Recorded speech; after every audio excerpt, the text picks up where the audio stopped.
All right. Good morning, everybody. Welcome back to another fun episode of the Tim and Tim Show, Tuesdays at 10 a.m. Eastern in the Makin Moves and Multifamily Facebook group. Tim Vest, how you doing today? Not too bad. Can't complain, and nobody seems to listen when I do. So You're making some moves, though. We're making some moves. So we get, yeah. I saw your post and I literally copied it verbatim and I just changed the last name and I posted it as well. So we're making moves in our companies and hoping to lead by example and inspire other people to do what we've done. And so this week we have an awesome guest. His name's Darren Wright. He's put together this really interesting one sheet, and I found his story quite interesting. Darren Wright, he scaled from 0 to 98 units in 3 years. I believe you invest only in JV deals, no syndications. Is that correct? That's correct so far. That's so far. Okay. So only JV deals. His preferred investment thesis is to use the BRRRR model. And one note that I found incredibly interesting on his one page was that he has dyslexia, but he uses it to become a better than average investor. So Darren, thanks for coming on the show.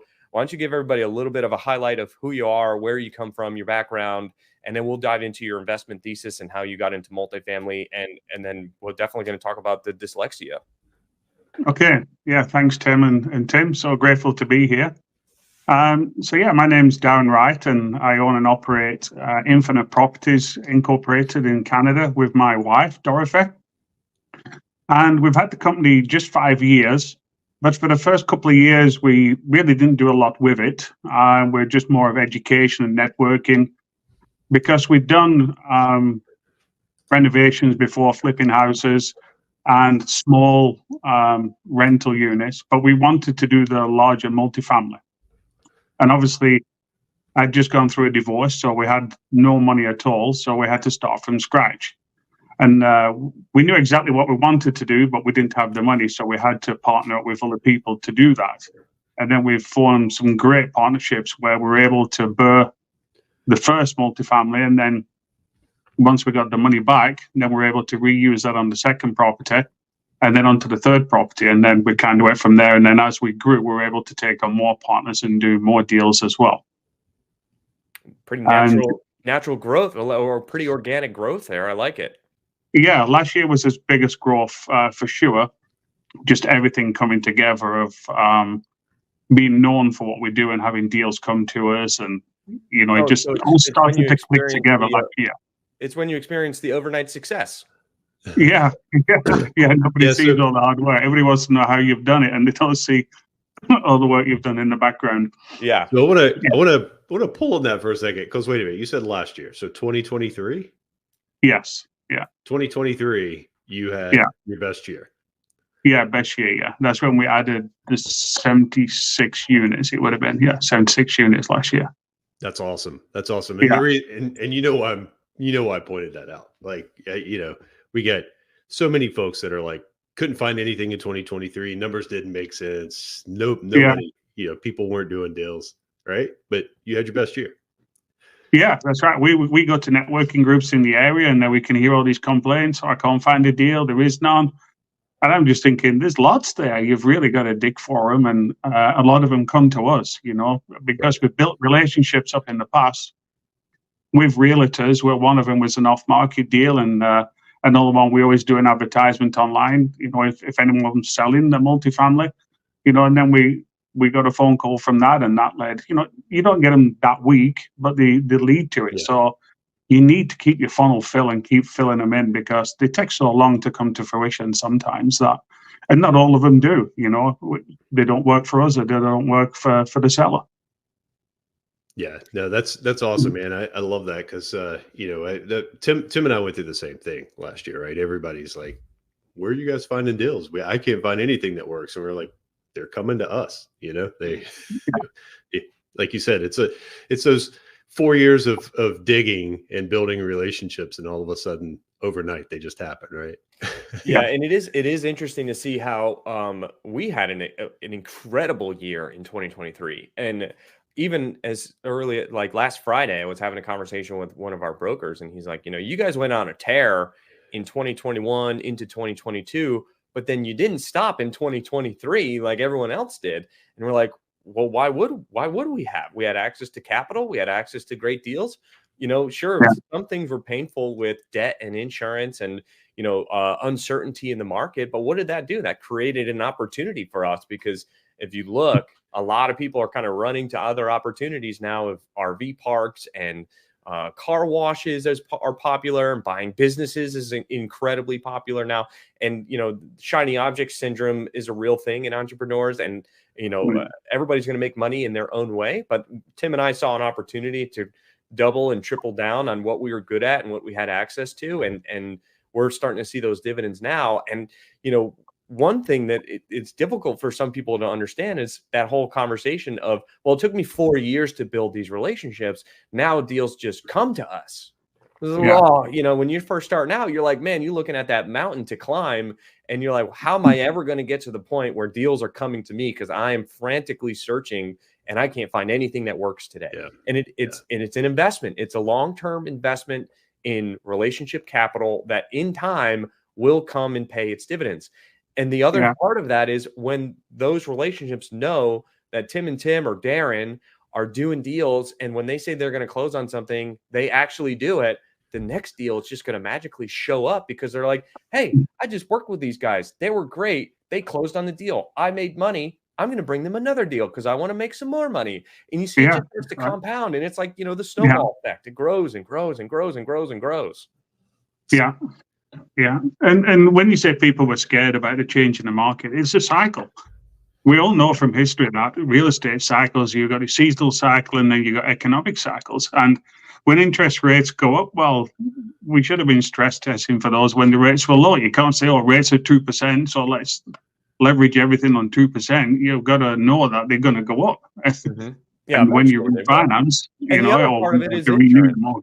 Insurance costs are cyclical as well, so we're buying a lot of stuff right now in very high cost insurance markets. When that insurance comes back down, we're going to look like geniuses, and we technically don't even have to do anything except for wait. But of course, we're not like that. We're going to do more and really hit it out of the park. But if you're buying in those cycles when they're up and when they're down, and you're understanding how to adjust for them appropriately, you're going to come out ahead in the long run. Yeah, absolutely. So Darren, I want to borrow from your one sheet. You gave us this amazing one sheet. So I want to borrow from your one sheet and maybe dig on some of these sample questions you actually gave us. You gave us a softball here. This is awesome. So I told him that. I was like, nobody's ever given me a one sheet like this before. I was like, kind of makes our job really easy. Yeah. So guys, these are this is a good setup here. So Darren, what is, in your opinion, the best way to get started in multifamily? I see you started in some other spaces, but what's the best way to get going in multifamily? In multifamily, you have to know what you want to do. If you want to do multifamily, you can't be messing around with your single family homes. You have to focus on exactly what you want to do and network with people and let them know exactly what you're looking for. And deal with the realtors that deal with the multifamily. And you also need to get an education in what you want to specialize. So you can really focus on, knowing your numbers, analyzing as many as you can, and just keep going down that path of doing the multifamily. I love that. Yeah, I love it. I mean, one of the things that a lot of people will find themselves in the hamster wheel of the shiny object syndrome is starting in a new asset class. You start all over at the bottom. Doesn't matter if you understand underwriting. If you start at the bottom, you go into RV parks, you go into mobile home parks, you go into self-storage, whatever asset class, you start at the bottom again, because it's a whole new network of people. So all that work you just did for the last 3 years that you didn't make any money on is now wasted. And you probably could have made money on it in the next 12 months, but you started all over again from the bottom. So now you're 6 years into building relationships and you still haven't done a deal. And you can see how people quit at that point because they're like, I've been doing this forever and I never made $1 doing it. Well, because wasted so much money and time. Yeah. Well, everything's different. I mean, your insurance companies are different. Your lenders are different. Everything's different for multifamily than what it is single family. Mm-hmm. Yeah. Well, and I think Yeah, and I think another thing that a lot of people miss, right, is like, people ask me, how are you doing deals? How did you get to scale? And I'm like, it's that focus, right? And the focus isn't just, around insurance and things like that, but also when I first started underwriting, I knew like one way to underwrite a deal, Mm. right? As over the last 4 or 5 years, I sat down this weekend and I underwrote like 16 deals, and every one of them was a little bit different. Now I know a dozen ways to underwrite a multifamily deal, right? Based on different Yeah. factors, based on different, things in the market. And that's another reason, more deals work, right? Is that singular focus and understanding, like, when this changes, I can do this over here, or maybe I structure it as a JV, it makes more sense as a syndication, something like that. It's like, Yeah. now I know all these different ways to look at a deal. That's just giving me more access to deals, right? Yeah, I mean, that's something that we talk about. We have our coaching group, Making Moves in Multifamily Coaching and Mentorship. And that's every week on Tuesdays. We meet and we talk about different ways to underwrite deals, because it's ever evolving, it's ever changing. The markets are cyclical. Deal structures change all the time, and we're constantly talking about it every week. Yeah. So I got asked last night, what cap rate do you buy properties at? I never use cap rate for buying. I love this question. I ask because I get asked. Tim, you know exactly where I'm going with it. I don't use cap rate for buying. I use cap rate for refinancing or exit. That's it. Yes. I use it for refinance. I don't really use it as much for exit, because remember, it's a ratio, right? So like whatever my projected NOI is and my projected sales price per door is just math to come up to a cap rate, right? So like, I've paid a 1% cap before, and everyone's like, oh, I would never buy that deal. I'm like, okay, well, I paid a 1% cap rate, and I've literally doubled the value from $6 million to $12.5 million in 16 months. Now, are you upset that you didn't pay a 1 cap? Well, yeah, if I had known that. I'm like, so then you can't like generalize and say like, this is what I do, and the only way I'm going to buy a deal if it's going in at a 10 cap. Well, okay, well, good. Then I'll keep making money then, because you're not going to find those. Yeah. And if you do, congratulations, but they are a needle in a haystack. But when we first start, right? Like, we all have that conversation. Like, and Darren, maybe I'm assuming for you, but we all have that conversation, because everybody teaches you pay in place, right? You pay in place on the actuals or whatever. But last night I literally had this conversation with a broker. They came to me and they're like, hey, got a buyer for your property, send over your T12 and your rent roll. And I just stopped them right there. And I was like, hey, listen, if your guy wants to pay a 6 cap on my T12, he's not my buyer. I'm going to tell you that right now, because we've taken tons of vacancy on this property. We've invested over $1 million into this property over the last 12 months, and the T12 is going to look horrible, but the next T12 is going to look really, really good. And I'm like, so if he wants to buy if he wants to pay me for the work I did, then we can talk about that, right? Because the next guy's set up for success for sure. Yeah. Hey, Darren, there's a bit of a softball, as Tim likes to say, but as we're talking about deal structures and kind of looking at them, you exclusively have done JV deals. So why do you use the JV partnership, and what makes a good JV partnership, and compare that to a syndication? Compared to syndication, well, I get more equity because we're the working partner, and the other side is the money partner. So how we've done various deals where we've BRRRR'd them, or we've done a buy and hold. We did one buy and hold just recently. So we're 50-50 partners on it. So we're the working partner, and we have our own property management in-house. And so we get more equity with that. If we'd done a syndication, we would have ended up with a lot less percentage of that. Mm-hmm. So by doing the JV, we got a tighter group. We only had to, because we share the qualifying for the mortgage as well. Yeah. So, we take that burden as well, because we have enough property now to be able to do that. And so they're bringing in their capital, and they're getting a good return on the money. And we always have, in 5 years, when the mortgage's up for renewal, we're going to refinance. We know we're buying it under value as it is, and we're going to be steadily increasing the rents. So we know that they're going to get their money back in 5 years. So it's like a long-term BRRRR, I guess, is the buy and hold. So let me pull on that a little bit. So I understand, the equity percentages again, as a ratio, right, are Yeah. going to be higher depending on the JV deal that you do, right? Now, Yeah. what is a typical size of deal that you're doing in a JV partnership? Like purchase price, you know, capital raise, you know, how much money does the money partner bring and what's the total purchase price, et cetera, and so forth? Well, we're able to buy a building for 3.8 million, and we needed, I think it was $260,000 for it. What? And they were able to do 50-50. Just because I have such good relationships with brokers and, you know, mortgage brokers, that we're able to use a, what do you call it now? We're able to use a lending that we can get 5% down on a multifamily. What? Yeah. When did It's you called, do this deal? This was last year. Last year, This you is got a 5% down? 5% I'm down. going to need that lender's contact information. Well, it's in Canada. It's there's a certain stipulation. It's for high affordable housing. So the rents have to be below a certain amount, and you can't go above that. But in our market, it's easily manageable.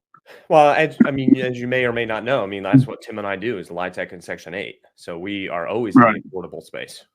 Right. Well, maybe not always, but generally 80% of the time we're doing a LIHTC or Section 8 voucher program, affordable housing deal. Right.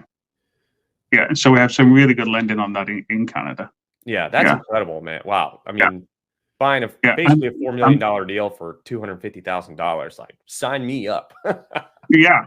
I mean, I don't get them every week, obviously, but and it was such a great deal. We actually bought the corporation that it sat in, so we saved, I think it was $40,000 in land transfer tax as well. Yeah. Wow. Incredible. That's awesome. Yeah. You were going to say something, Tim? No, I was just, well, other than if I could get more deals like that, I'd be doing more JVs for sure. Yeah. Right. Yeah. Yeah. So I want to talk a little bit about, you know, your comment of how dyslexia helps you be a better than average investor. I mean, that's the first time I've ever heard anybody say or claim anything like that. So I'm really curious to see how you've taken advantage of the situation in order to better yourself. Okay. Yeah, it's more about not using it as an excuse. There's a lot of people, well, you know, if you have something that gives you a disadvantage, you can use it as an excuse and say, I can't do that. There's a lot of things that I can't do. You know, my reading ability is not as good as most people, and I get stuck on things. The spelling is just absolutely terrible. But it's all about, I can see a project better overall. I can see all the moving parts and think ahead of what needs to be done. And I'm certainly a lot better numbers than the average person as well. So I use those skills on what I'm good at and then fill in the missing parts with other people on my team. You know, my wife helps me tremendously with a lot of things, you know, reading stuff out and things like that. Can you just go over this before I actually post it or send it to somebody an email? You know, I have a lawyer that takes care of all the legal aspects as well. So I'm never, you know, afraid of that. So it's all about filling in those gaps that you know, because nobody knows everything. Nobody. And that's what you need to do when you're moving from like a single entrepreneurship where you got one house and you're renting it out, you can do everything. But once you want to scale or go in the multifamily, you have to let a lot of that go and then fill the gaps in with people who can do it better than you can. Yeah, I mean, you know, that just it's timely because you know, Tim posted just this morning about how we hired an operations manager, but one in the post that he did on LinkedIn, it's talking about how working till midnight and weekends and bashing your head against the wall just doesn't work anymore because we've gotten so big. But you know, it doesn't matter if you're in a single family game trying to go from 10 to 20, or in the multifamily trying to go from 1,000 to 2,000. Like we all come across the same problems. But it's awesome to see that you've used it as an advantage to help you really be a visionary in your company and move the business forward instead of you know, being the person that's crossing the T's and dotting the I's. And it's a good partnership, it sounds like, for you and your wife, because maybe she does more of that and you're more of the visionary. So you're not like butting heads because you don't have two chefs in the kitchen kind of thing. Yeah, exactly. Yeah, we help each other out. Yeah. Yeah, Darren, I gotta be honest, man. The fact that you was this Bachelor of Science in Computer Systems Engineering. Yeah. So I don't have dyslexia, and like going through that, I did some of that similar stuff in college, and going through that would make my eyes cross. Like how did you kind of get through that? You know, you talk about how you got lawyers that read the fine print now, but you know, how did you get through some of that going through those, because those 2 degrees take quite a bit of attention to detail, right? They do, but it's funny with dyslexia, the simple stuff is the hard stuff. The more, I failed high school. I barely showed up for the last 2 years of high school, so I walked away with nothing. And then I went to a trade school and got my electrical license. This is in England. And then when my son was born, I started a hobby of computers, and I always broke my computer. I seemed to be reinstalling Windows on it every other week. So get the blue screen of death or whatever it is, and you got to refresh it. Yeah, the person who I bought it off, he must have got sick of me. I was constantly knocking on his door. I've done this, I've done that. So I had to learn myself. So I went to night school, and I started to learn about computers, and I wanted to know everything. And so I if I'm interested in, I can read the books a lot easier. And I just understood the way the computers worked. So then when I ran out of night classes, I'd just done them all. And then I went on to do a diploma, taking some time off work to do that. And I was only able to get on that course because I had electrical trade. I was only the way I had to talk my way onto it. And they said, okay, we'll give you a shot. So I did that. And then from that, I was able to then go on to the university to do the degree. And yet it took a lot out of me. I mean, I was married and had a young family at home. I was working full time, looking after the kids in the evening and doing a full-time course. And what made me laugh the most, I was in an afternoon class. It was 2 p.m, and 2 students were talking. He said, hey, you didn't come to last week's class. And he said, yeah, I didn't get up in time. And this was 2 p.m. And I'm thinking, I've got a full-time job, a full-time family, and a full-time course, and I'm here doing it. So, yeah. So, it always comes back to how bad do you want it? I agree. Right? Yeah. I mean, Tim, how many people do we come across that reach out to us for coaching and mentorship, and they, commonly talk about how they've been doing it for 4 to 6 months and they haven't had any success yet, and then maybe they're spending an hour or 2 a week on it. I'm like, cool. I was spending an hour or 2 on it every morning before going to work. It's like, how bad do you actually want to be successful in a new industry if you're starting at the bottom and you're not willing to make those sacrifices to get what you want? Well, and Darren, I think you touched on it, Tim. You just said it. It's the willingness, right? And when I first started, like, people started reaching out to me and asking me questions about any success I was having or other folks. I used to literally talk about banging your head on the wall. I used to bang my head on the wall because I'm like, I just hear, I don't have time. I don't have time. And I'm just like, and I'm literally just banging my head going, I think you have more time than you think you do. Right. Like and then it finally came down. It finally dawned on me, Darren, like, it's the willingness, right? It's like, you have to, you got to want it. You got to really, really want it. You got to make it a priority. Yeah, that's right. And you obviously really, really wanted it, because I have a kid. Tim has a kid. I know what it's like to try to raise a family and work at the same time. And then on top of that, you're like going to these weekend classes, night classes, and kudos. For sure. I wanted to prove that I wasn't stupid, because being dyslexic, if you have to ask to spell a word, you feel stupid asking about it. So I wanted to prove that I wasn't stupid. Yeah. And it really took a lot out of me. And like I said, the harder it got, the easier it was. But when that finished, I was like, oh, I don't feel any different. I haven't proved anything. But I proved to myself I could do it. And you touched on the dyslexia. I was actually tested for the second time for dyslexia, and if I'd be able to do it. The first time I was tested was at my electrical school, and that was to kick me out. They said it was too much to handle someone dyslexic, because it was all dictation, and I can't write under dictation. So I used to copy off the person next to me, and they were fine with, all the guys you go to school with. And I had to write as quickly as they could. So I didn't hold anybody up. But I did the first, and it came back on the results, and they said, no, he's highly intelligent, he won't have any problems. And I didn't. It was just the school. So when I went to the university, they did a test, and this time they did a test to see if they could help me. So in any written exam, I had a transcribe. So I didn't have to think on how to spell a word because I knew the knowledge. So I just spoke to this person and they wrote all the answers down. And I had a little bit of extra time as well. Yeah, man, that's so key. It's like it's not that you're any different than anybody else. Your learning style is just different, and that's okay. Like everybody's different, and it's it's almost infuriating how they tried to kind of beat you down because you were different, when ultimately all they needed to do is just kind of change the process in order to be accessible. Because it wasn't like you weren't changing the coursework, it was just the communication styles different. Yeah, that's right. Yeah, that's incredible. Things have changed a lot since then. I'm happy to So Darren, we're kind of coming up on time here in the next couple of minutes, so I do want to kind of ask you some things like where do you see with the growth that you've had in the last year, right? Where do you see what's next for you in the multifamily industry, but also where do you see your properties going? Like, I know that you've bought a lot last year. Now you've owned some of those properties for 12 months, maybe a little more than 12 months. I know I can say for Tim and I, like some of our business plans have changed as we continue to grow and own things for more than a year or 2 years.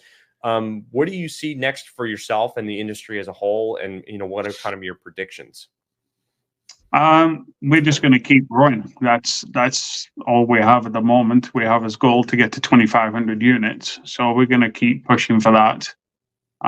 We have set up another company just recently in the US. I'm still working on that because we went down to Miami for the conference and we haven't gone home yet. We just that was in January. Yeah, we've actually been away. I think this is day 49. We've been on the road. Yeah, and we did this to test our business because we keep working in our business and you get too involved. And I wanted to force us to work on our business. So we've been doing a lot of that while we've been traveling. It's been working on our business and setting things up more remotely. And I'm working on ourselves as well. So it's a change. As you grow, you have to change. So we need that. Yeah, it's like I picture it as like a plate spinning. You're spinning all these plates, and you got to keep going back and give it another spin, and then you get a new plate. You got to pass these plates on to somebody else to spin. And oversee them. Well, so Darren, man. Go ahead, Tim. I was just going to say. So where do you? So obviously you want to grow. You have a goal of getting to 2,500 units by when? 5 years. 5 years. Yeah. So what do you see in the multifamily industry now that because there's no deals and there's no money out there? There's lots of deals. There's lots of money out there. There's an abundance of money. That's for sure. Yeah, everybody wants to make money on the money they have. Everybody, whether it's in a pension plan or anything. Nobody trusts the government to do anything with it, so you got to do it for themselves, self-direct and work on it. Right. Yeah. Everybody needs a place. Everybody needs a place to live. There's more people renting now than ever before. God, it's like you read my LinkedIn post today. I haven't been on LinkedIn yet. I literally had a post today. It was like, so you want to retire? You better take things into your own hands. Like, I saw that actually this morning. Yeah. You just said it right there, man. Like all these traditional avenues. I don't know. I guess if you want to work 45 years and you retire comfortable, I guess you can. But that's not what I'm after. No, I'm not sure. Well, I'm not too sure about that. You work 45 years. Nobody works 45 years at the same company anymore. That's for sure. No. Things are changing rapidly. Yeah, pensions don't exist for sure. Those are gone. So how are you? So, my sarcasm was missed there on the no deals and no money. But how are you? I caught it. I know you got it. But how are you taking advantage of the current market in order to continue to grow? Is kind of what I was getting at. Well, it's easier if everybody else is scared. They stand back. Yeah. There's less competition. Yeah. It's even better. I prefer a buyer's market than the seller's market for sure. Yeah. Oh, of course. it can be a I lot more always prefer a creative. buyer's market. Yeah, a lot more creative. Yeah, buyer's Yeah. market. Yeah, and Darren, you hit the nail on the head. Like when everybody else, I mean, Tim and I were doing stuff in 22 when everybody was showing up with 15 offers for the same deal, you know. But I gotta be honest, I kind of preferred 2023 in terms of negotiating deals. You There's know, a lot more flexibility on the buying side with, well, hey, you can either put this back on the market or give me the extra 7 days that I need because the bank is delayed. Your choice. Yeah. Everyone extended. They're like, okay, I'll give it to you because I don't want to go back out on the market. Previously, in 2021 and 2022, they'd be like, cool, I'm going to keep your earnest money and I'm going to put it back on the market and get an extra $5,000 a door. Yeah. Yeah. I hate that because people don't understand there are delays that you just can't foresee. And there's some inexperienced realtors that just want to close a multifamily as quick as you can close a house. And it's just not doable. It just doesn't work that way. No. Yeah. No. So many moving parts. Yeah. Yeah. So good. All right. Well, Darren, thanks so much for joining us today. I appreciate it. It was great hearing your story. And I love your mindset and kind of how you've taken advantages of what other people would call disadvantages. I think that you guys are on a great trajectory and a great path. If you did 76 units last year, I'm sure you're going to add a couple hundred this year in 2024. Now that you've got proven systems and track record and relationship capital and the banks all set up, I mean, now you're really about to hit that hockey stick growth. And I'd love to check in with you like this time next year and see, what did you end up doing in 2024 and capitalizing on that hockey stick growth? Yeah, for sure. Yeah. So, all right. Yeah. Well, thanks so much for your time. All right. Take it easy. Talk to you next time. thanks, Darren. Take care.